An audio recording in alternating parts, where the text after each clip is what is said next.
بسم اللہ الرحمن الرحیم۔ السلام علیکم۔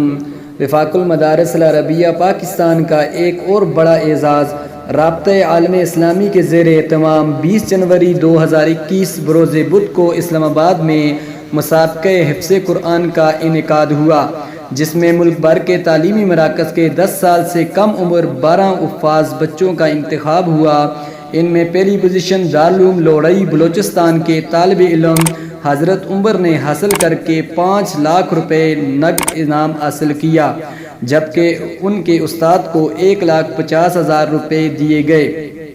اور اسی طرح جامعہ بیت الاسلام کراچی کے طالب علم محمد بن ہارون نے دوسری پوزیشن کے ساتھ 3.5 لاکھ روپے انعام حاصل کیا اور ان کے استاد کو 1,30,000 روپے، جبکہ مدرسہ رحیمیہ شادرہ مینگوڑا سوات کے طالب علم محمد الیاس نے تیسری پوزیشن حاصل کر کے 2.5 لاکھ روپے اور ان کے استاد کو 1,10,000 روپے انعام دیا گیا۔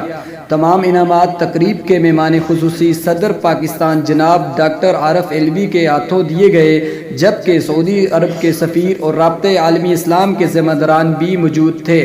پوزیشن حاصل کرنے والے تمام طلباء، ان کے اساتذہ، والدین اور ادارہ کے معتممین اور منتظمین کو اس اعلیٰ ترین کارکردگی پہ قائدین و منتظمین اور مسئولین وفاق المدارس العربیہ کی جانب سے مبارکباد دی گئی۔ تو دوستو، اگر ویڈیو اچھی لگی ہو تو چینل کو سبسکرائب کر دیں، ویڈیو کو لائک کر دیں۔ ویڈیو دیکھنے کے لیے